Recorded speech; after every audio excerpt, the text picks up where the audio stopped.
hey, is the CCNA going to rev this year? Are we going to have a new CCNA this year? And is it going to have any network automation? Is it going to have some Python? I ask the one and only Jeremy Cioara those very questions in this interview. Check it out.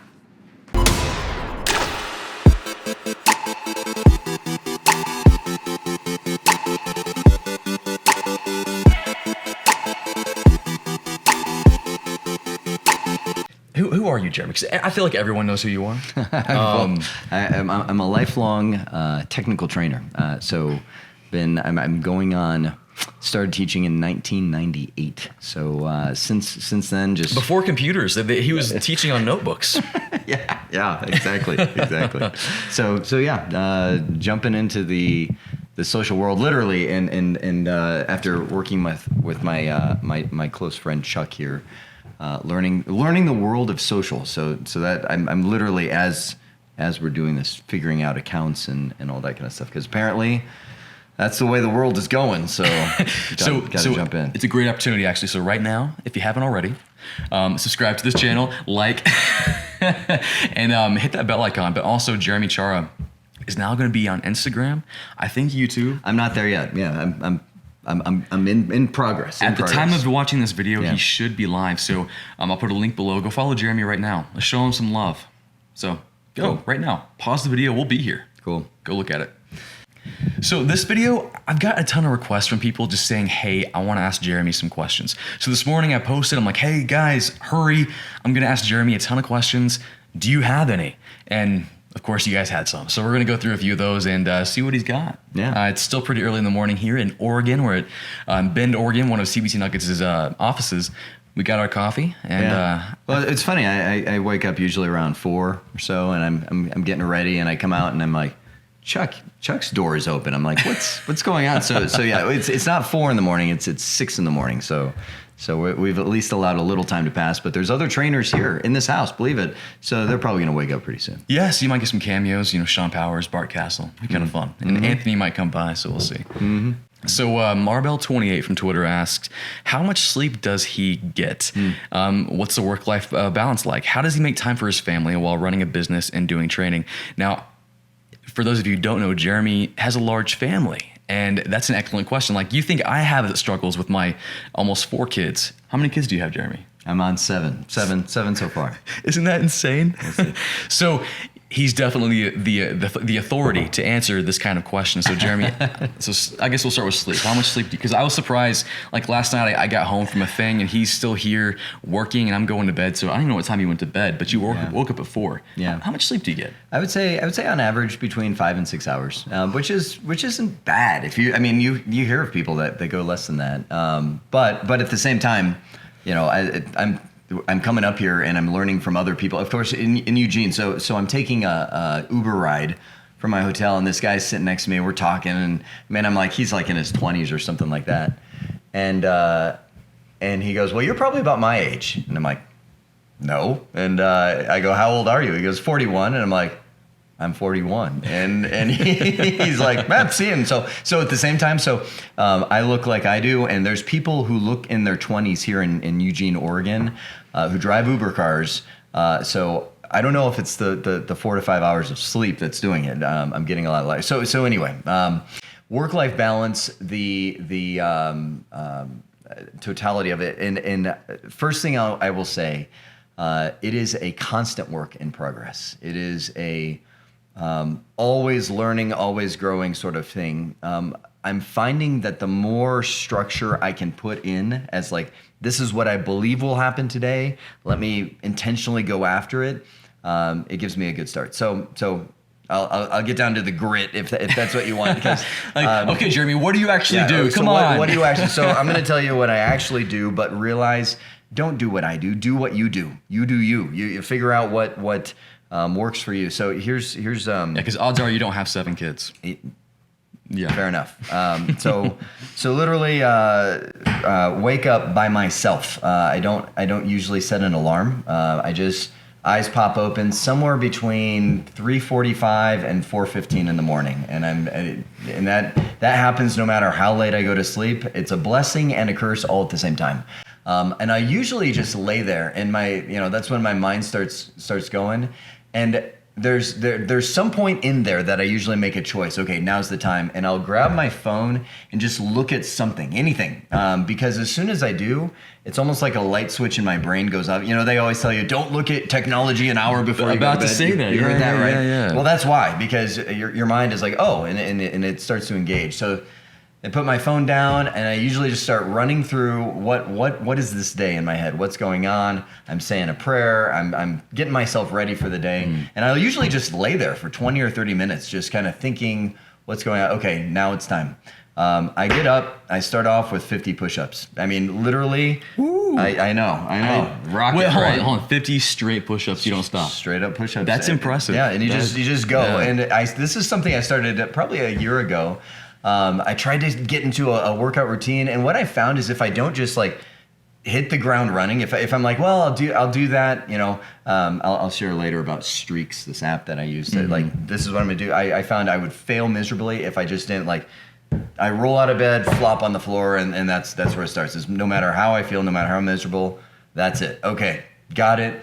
Then I go. So that now I'm gonna go a little more bigger picture instead of the specifics, because that's from there. Kind of think, journal, lay out my day, look at my calendar, figure out where am I going to be invested, what are my top things. Man, I'm going. There's a lot I could talk about here. So I'm just going to put I'll put that into the how to start your day bucket. Maybe if that's a question that comes in, I can talk about it then. So yeah, I'm sure that's part of it. Yeah. Crack of dawn until about 8:30 in the morning. That's CBT, and so I'm recording CBT nuggets. I'm thinking of videos. I have specific days where I do specific things.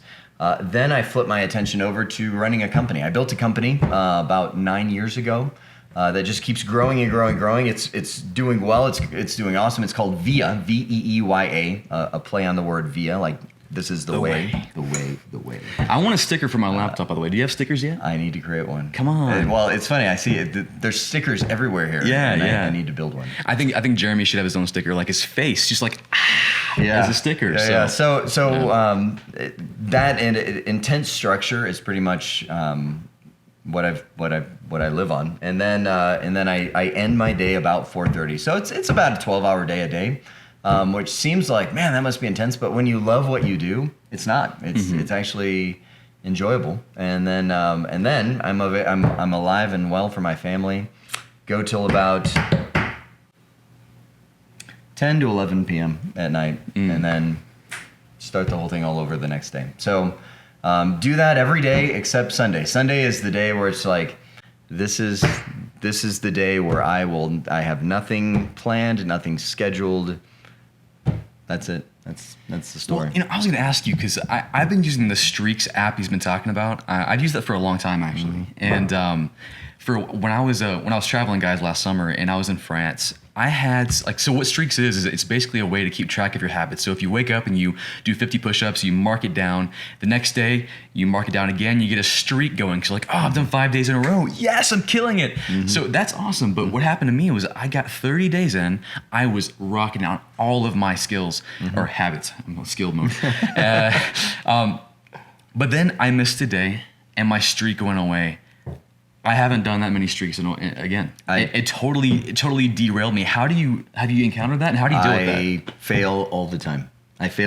Because I'm so demoralized. I'm like, I did so good, and then now it's gone, and I don't care anymore. I'm quitting. And it's good. And that's the thing is streaks helps you build habits. But at the end of the day, that's why I always say, I'll throw out what I do, but don't do what I do. Do you figure out what you are, who you are, and that's what you become. For instance, with streaks, I had stuff on there that is no longer there. I deleted it because I would try it for a while, and after a while, I'm like, I'm just doing this because I want to click the button. This isn't me. This isn't who I am. So at the end of the day, my goal is not to use streaks. My goal is actually not to even look at it, because it's become me. So in a way, and I look at it, instead of saying that's who I want to become. Anything else you want to knock down? Yeah, hit me in the face. That's who I am, and then I start weeding out. No, actually, I'm not. And so yeah, it's the streaks is a great great way to get my mind rolling, but my goal is actually not to use it. Well, see, I disagree in a way. Wow. I think you should. I think you should stick. Like, so I actually have a Streaks. I think they call them. What do they call them on the Apple Watch?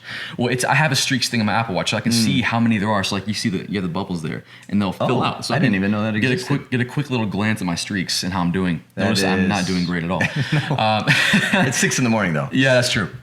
But I made a video about Atomic Habits. If you guys remember that, I'll link it up here. But essentially, it's doing those small little wins. Like there is something satisfying. Like when you mark it off done, a little graphic goes whoop, done, and just that little thing makes you feel good. Yeah. Just that one little action. It's silly. It's stupid, but you're tricking yourself into doing something. Yeah. Which I think is kind of important. Yeah, and you bring up a huge point, which is if you're going to make a commitment to yourself, you got to keep it. Otherwise, you start destroying your own self-trust. You start not trusting yourself, and then before long, the world kind of turns black and white. It's like there's no color anymore. So anyway, another topic. We could there's so many things we could talk about. This is kind of. So we have another question from Kanu. Their tag is no_shutdown_7. Nice. The question is, what keeps him going? What's the mantra behind this contagious enthusiasm? Which it is completely contagious. If you've ever watched any of Jeremy's training, I mean, that was my story. I watched his training. I'm like, this guy's got to figure it out. I want to become a voice guy. This is amazing. So what is the secret behind it? What drives you?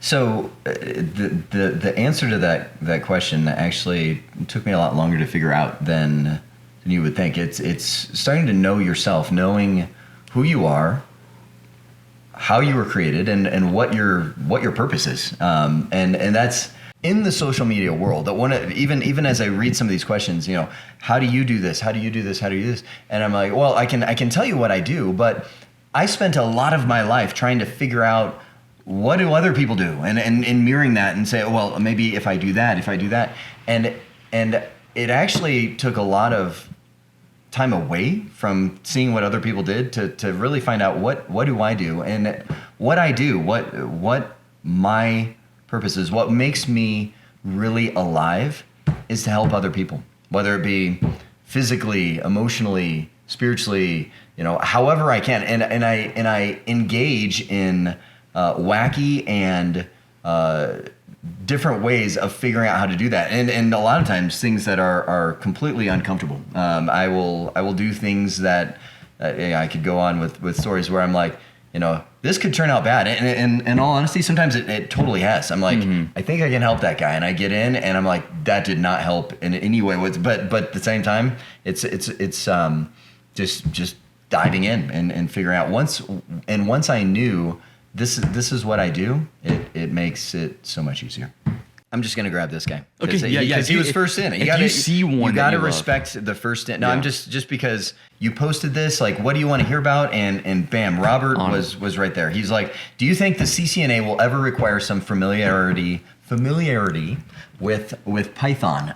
And there's so much around that question, because I think the number one question I'm getting is, do I need to know network stuff anymore? Because it's all going to be automated someday. It's all going to be like, and there's something so wrong with that mindset, because the fact is you could say that about any technology. Are you sure I should learn this? Because someday it's going to go away. Someday it's going to change.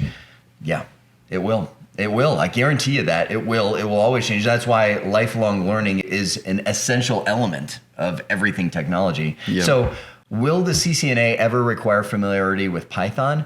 Yeah, probably, but not soon. We don't know. Soon. Oh, that tacks on two more questions I saw, and we can just kind of lump those together. So the first one was, have you started to look at network automation in any way? Yeah. So yes.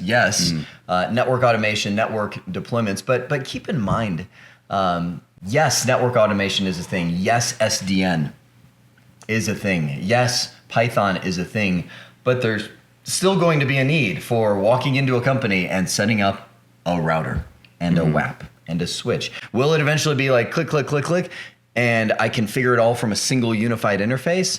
Yeah, I could see that happening, but you're still going to have to know what you're doing. You're still Like I was just talking with Matt Ouellette, I think I'm saying his name right. We have an interview coming out about this, but he's been deploying, gosh, my mind is melting, SD-WAN, Cisco's SD-WAN.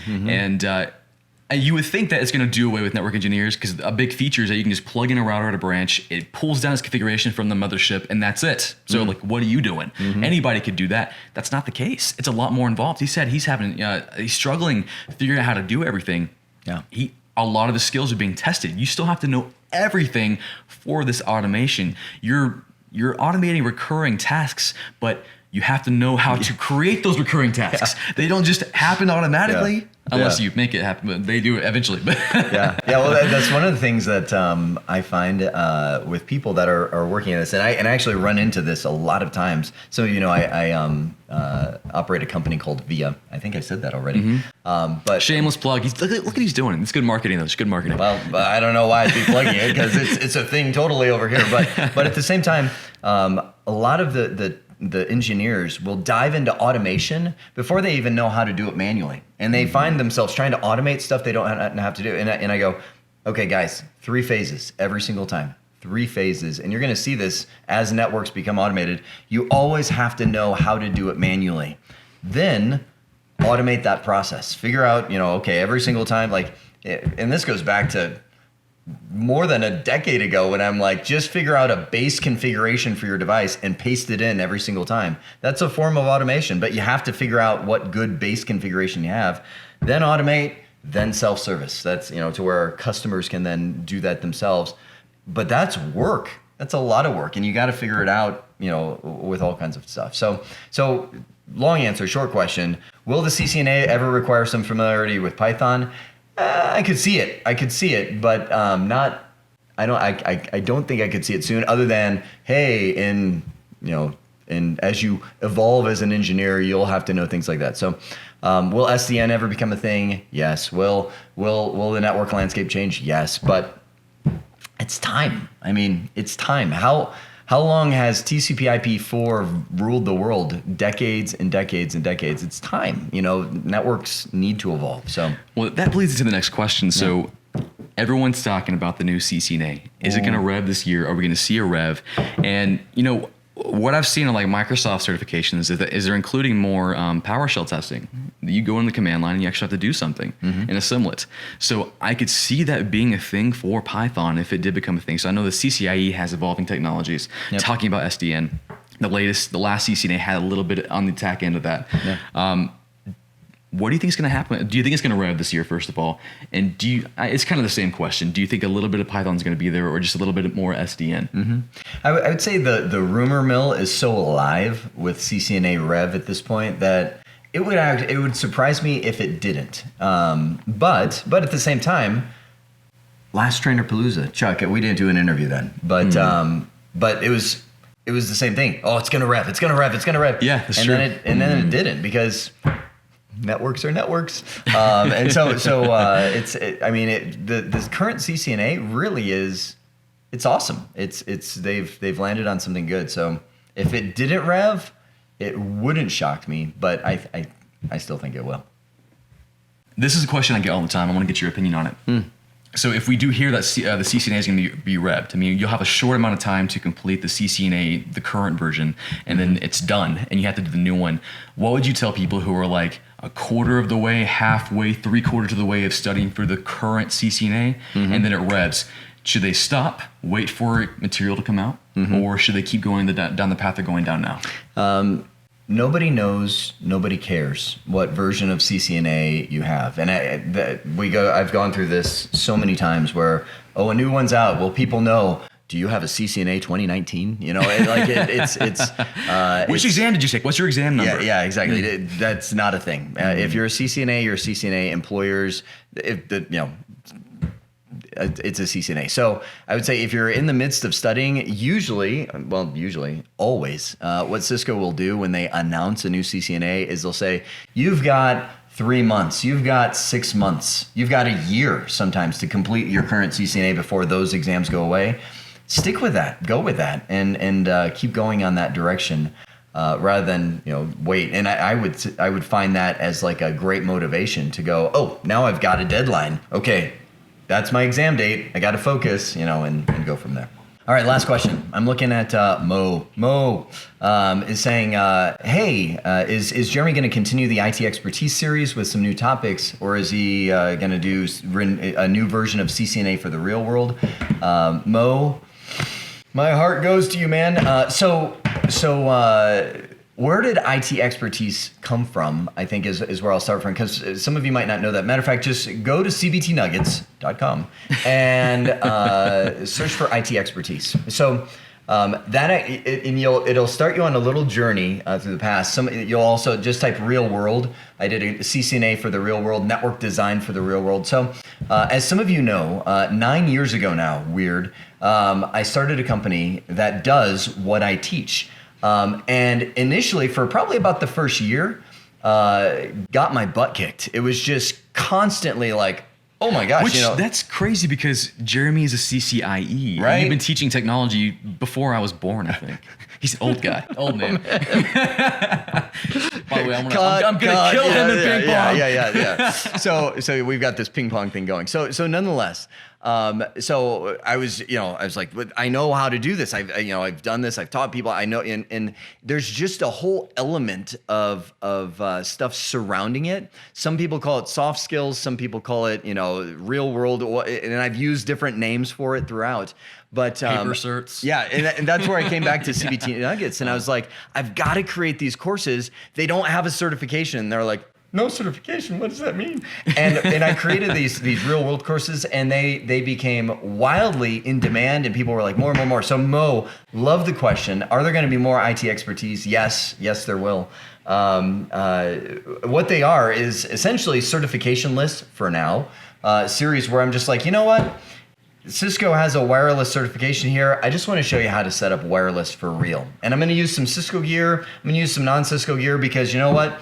That's what people do. And I'm going to true. I'm going to show you how to, design a network. And I'm going to use some documented methods, and I'm going to show you some stuff that you just kind of figure out when you run into a wall. You know what I love about that is because I get so many questions from people just starting out, and they start studying the CCNA, but they don't know what it's actually like in the real world. Mm-hmm. And what they don't get is that a lot of what you learn in the CCNA, you probably won't use on your job. I mean, it's not everything in Cisco is going to be applicable to what you do with Ubiquity or what you do with Aruba. So I love that you take that CCNA knowledge and apply it to a real world situation, because it absolutely will be different. So people who are wondering, what's it like to be a network engineer? Yeah. What's it like to work at these different levels? Jeremy does that with the IT expertise, where he just takes the bits and pieces that you absolutely need and puts it in there. It's so cool. So if you guys haven't checked it out, go check it out. It is. I know. Last little bit on that thing. It's you when you learn to teach. This is a little side note. You realize you can teach just about anything. Like if I see Matt sitting over here doing nameless man in the background. We're in a commune here, by the way. Yes, we've got the CBT Nuggets. If you house. saw Matt, you would believe us. And if Matt was like, Jeremy, I really want to know how do I roof a house? I know nothing about roofing a house, but give me a week, and I could have a pretty amazing series on roofing a house. And you'd be like, I can roof a house. And then you'd get up there and get about 3 shingles in and be like, oh, okay, the knowledge was right, but now that I'm actually doing it, there's this he said that, but and that's what IT expertise is it's just like, you know what? When I actually went out and some of them, I go network chuck style. I grab all my video gear and I go on site. It's a blast, and it's a blast. So anyway, enough on that. I've got a side question on that. So Sure. For someone who's trying to become the best network engineer, they're starting from scratch. How would you recommend they go about going, okay, I'm studying for CCNA, but when should they dive into a little expertise course? Would you have a path for that, or have you thought about that yet? That's a great question, and one that I've thought of a lot. So first off, know that networks use the foundation of everything. They're the fabric that every technology runs off, and there's so much fun stuff out there that you have to fall in love with. Like I was, it was here. Yesterday we were out at wherever we were in Eugene or wherever we are now, Bend, Oregon. And you're in a bush somewhere. So someone's like, check it out. I got this new doorbell, and the doorbell integrated with this and that and all that, like, a doorbell. And I was like, well, how did you? And he's like, well, I had to pay a guy. And I'm like, well, here's what you do. You find some cool tech that you like, whether it be like you want to install video surveillance. I was showing people video surveillance of my cabin yesterday, or you want to install thermostats in your house, remote control thermostats or whatever. What floats your boat? What makes you go, that'd be cool? Because you need the dangling carrot, in so many words, to go, okay, well, in order to do that, I've got to do this, this, and this. Okay, that doesn't sound very fun, but I want to do that. And so it's almost like you have to eat your lima beans on the way to the dessert, and that's one thing that stuck with me when I would watch your course. Like here's the green bean portion, here's the vegetable portion. Yep. And I want to give you permission to obsess. And what I mean by that is people use that word negatively in today's world. They're like, oh, he's just obsessed. And I'm like, yeah, do it, because no one else does. Everybody else skims the surface. They get enough into where they're like, oh, that got hard, I'm done. And so that's why you have people that surf the net all day and do nothing. They feel information is power, and it doesn't do anything for them because they get enough to tickle that fancy, and they're like, okay, that's enough. Obsess, go deep. You have to go deep, and the only way that you're going to do that is to find that dangling carrot, whatever cool thing it is, to force you through the stuff that isn't very fun. And put the hours in to figure it out and obsess over it. No, I've got to. This might be hard to answer, and I'm fully expecting you not be able to answer that. Good build up. Yeah. What if they have trouble finding something interesting? What if they're going through your course and nothing's jumping out? Mm-hmm. Is there a method they can go about to find that, or maybe it's just the answer is this isn't for you? That is a great question. I'll rephrase it in a different way. The question was bad. No, it's good. I'm just messing with you. I'll say, how do you desire something you don't desire? How do you, what happens if I don't have a passion? What happens if I don't have da da da da? And that's, and I'll bring it full circle back. That's where this is gonna sound like the most dumb, superficial answer ever. I'm like, the Streaks app. Sponsored by Streaks. No, it's not sponsored. Yeah, we should contact that guy. We should. Yeah. But that's I'm pulling it full circle to where I'll add something in there to where I'm like, I think that's something that I want to do. For instance, exercise, like I mentioned, I get up and I do 50 push-ups. That's actually version something of some exercise routine that I put in there.